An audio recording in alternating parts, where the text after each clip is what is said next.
So, my dad is a professor at a university in Canada, and he received a very strange email from one of his students.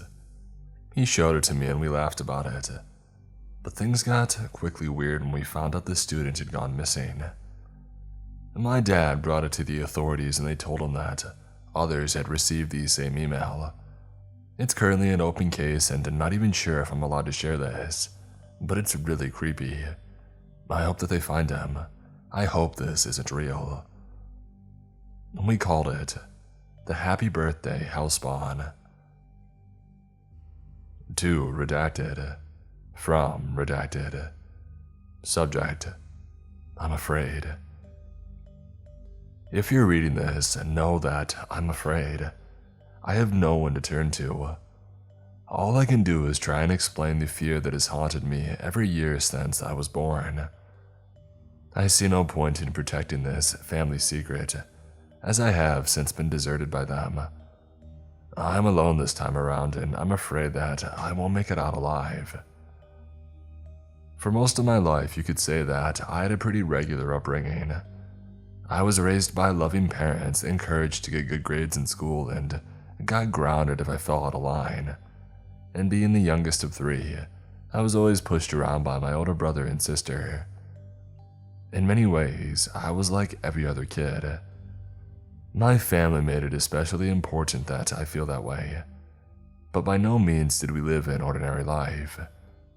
You see, like everyone else, I had a birthday, only it wasn't what others would consider a celebration.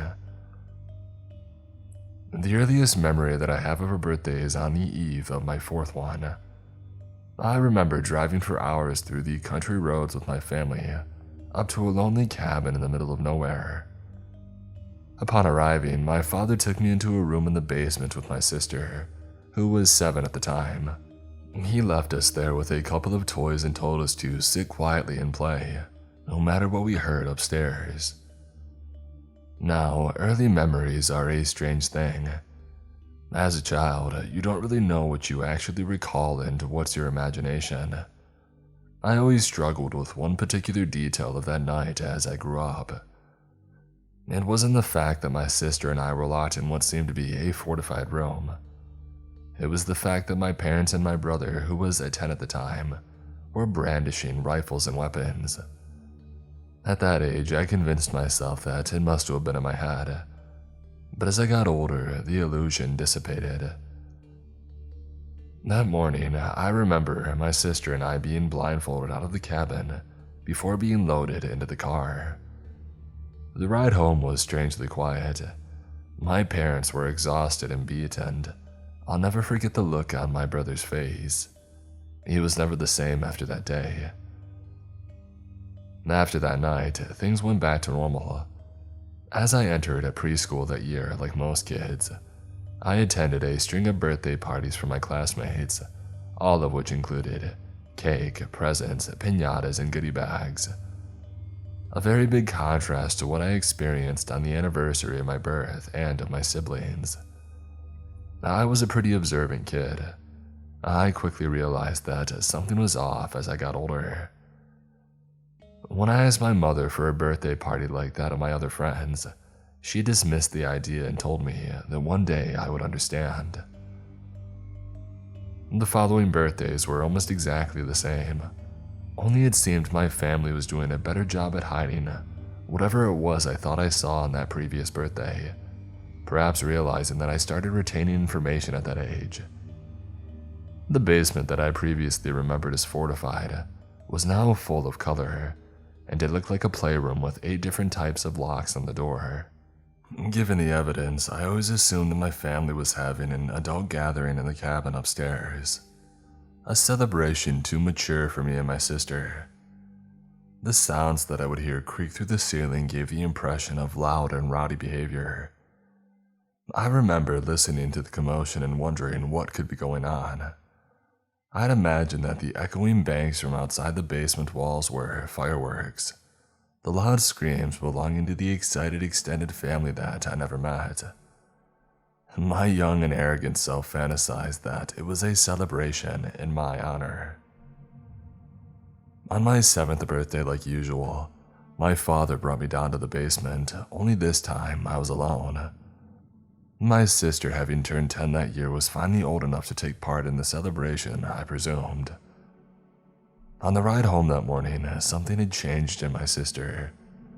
The look on her face was similar to my brother's on that morning after my 4th birthday. She too was never the same. I always wondered what had changed. My siblings almost resented me, ignoring me and keeping their distance. Even despite all the tense silences, they were very protective of me, and I didn't know why. Sometime during that year, as I waited for my siblings at the bus stop after school, something strange had happened.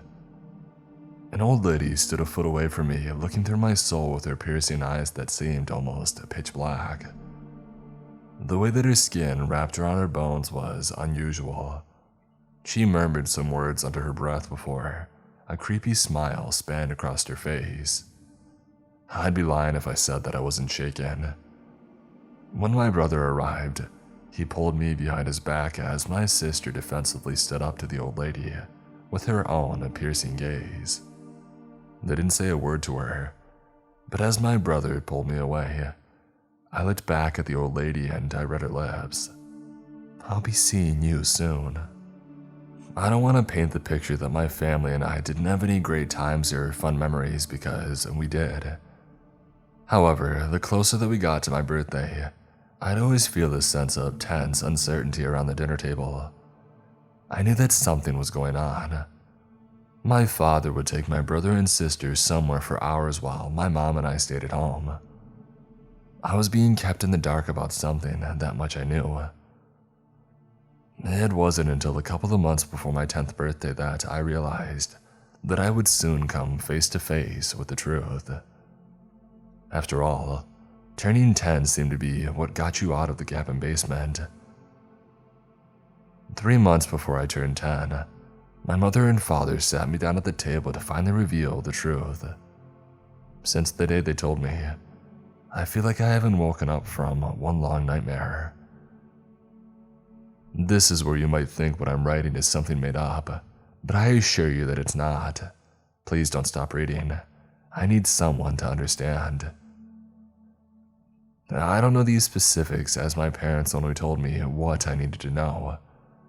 But before they had immigrated to Canada from Redacted, they were unable to conceive and were desperate to have children. So they went to a woman who had dealt in black magic, and she somehow made it happen. And that's when my brother was born. After my sister was born and my mother was pregnant with me, my parents decided to move to Canada to give us a shot at a better life. Again, I'm not too sure about the details, but something happened between the deal my parents had with the woman that led her to cursing them. The next words out of my parents' mouth changed my life forever.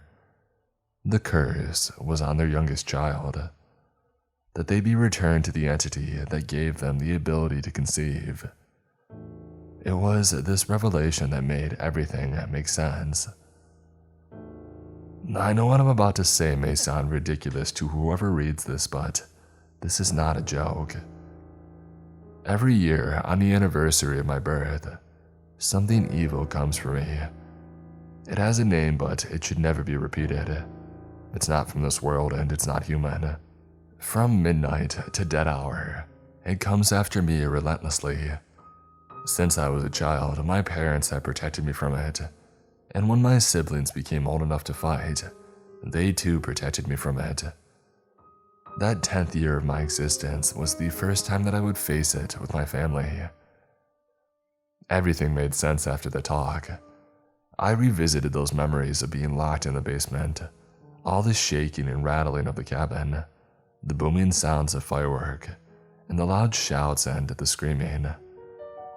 They were never the celebration I imagined them to be. It was my family defending me from the clutches of the beast that I had soon come to know. I finally understood the looming uncertainty, the fear and anxiousness that came over my family as my birthday approached. Knowing that the days were bringing us closer and closer to a horrifying task, face to face with something insidious and evil. I now knew why my brother and sister resented me.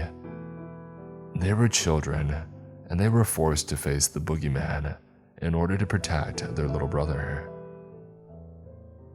I found out that the mysterious trips my father would take my siblings on were to a gun range that he made close to the cabin. I joined them a few weeks before my birthday. I had never held a rifle before.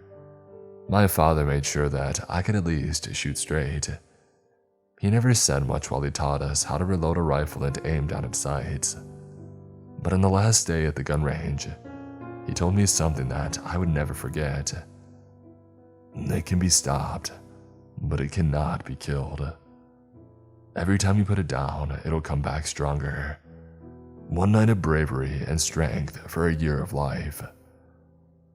Amongst the shared fear of his children, he smiled. He could see the fear in our eyes. His children standing there with rifles taller than me. It made him laugh for a moment. I miss him dearly. The first time I was to face the creature, my parents considered putting me back in the basement to keep me safe. I told them that I would only be more afraid being alone knowing that something was after me. For the first time in my life, I experienced what it was like to not be locked away in the cabin basement. We would unload the car of the rifles and ammunition, fortify the windows, set traps around the perimeter of the cabin, and after sunset, sit down for a family dinner. I was too afraid to have an appetite, shaking in my chair. Out of silence, my brother laughed, and then my mother, and then my sister and father. They had faced this creature for years, but for me, it was my first time. Midnight approached. Outside the cabin was an ocean of darkness, nothing but trees for miles. We sat in silence, watching the flames flicker in the fireplace. I asked the question that had been haunting me since I had first learned the truth. What happens if it takes me? My family assured me that it wouldn't happen, but that wasn't an answer. A distant scream came from outside as soon as the clock hit midnight. I froze. All I could do was hide in the corner with the rifle in my hands. My father shouted orders to my siblings and my mother, and just like that, I saw it. Through the window, running on its arms and legs like a dog towards us. It looked human, but the way that it moved was anything but. Pale skin and protruding bones. It hit a trap before I could see its face. It screeched in pain, fighting off the bear trap around its leg. My father went out and put it down. And then another scream, this time on the other side of the cabin. My father ran back in. Every member of my family had a window covered. I was the only one cowardly crying on the floor. I couldn't believe it was all real. For hours on end, the creature attacked, coming out of the ground after every previous version of it was put down, bullet after bullet. A few hours in, it was silent. I went over to the window and that's when it grabbed me. It pounced through the window and pulled me by my legs so fast that I hit my head off the ground. To my surprise, I woke up in the hospital the next day. I watched as my parents flawlessly lied to the nurse about the biking accident that had given me a concussion. At that moment, I truly convinced myself that it all had been a dream. My parents were disappointed. They had managed to get the creature before it could drag me away, but it was too close of a call. For the rest of that year, my father took me to the gun range every weekend.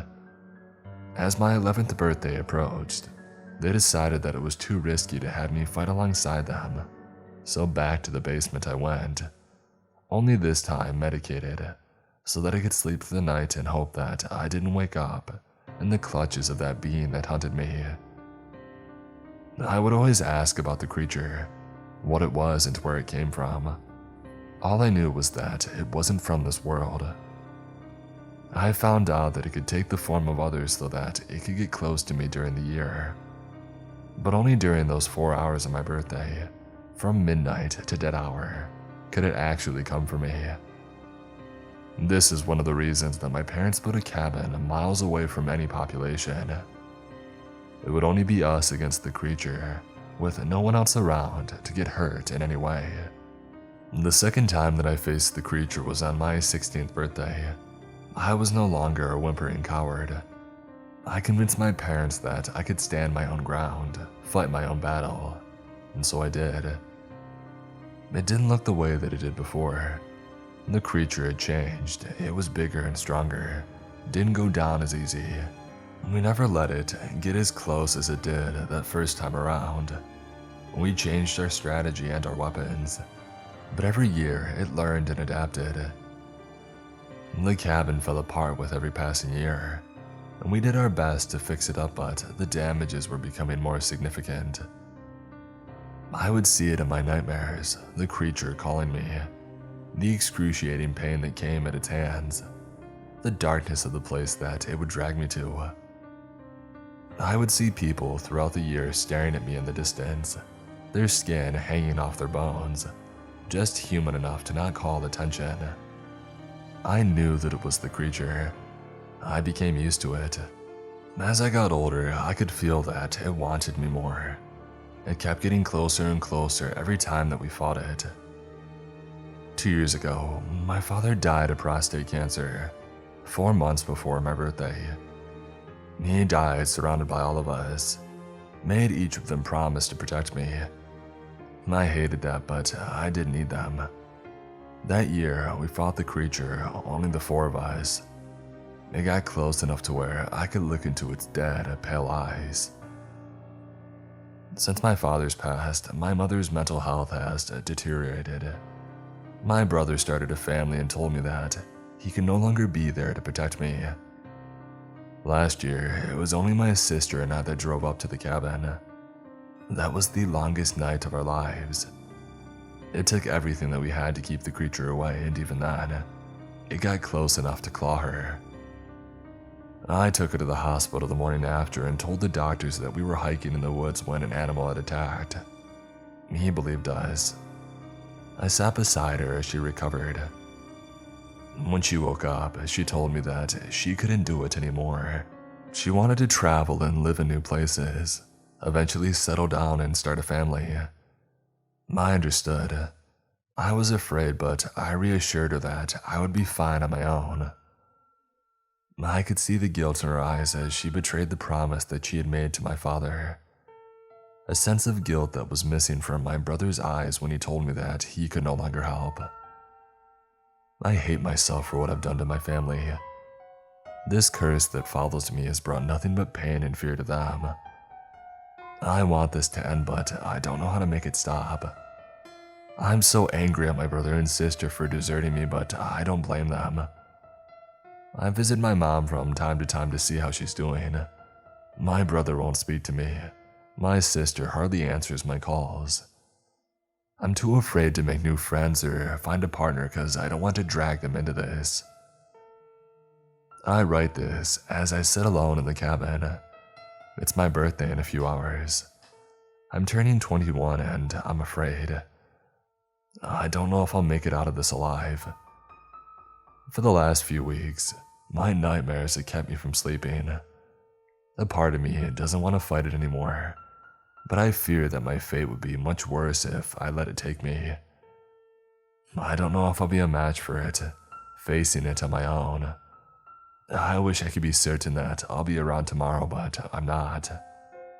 This is why I'm writing to you.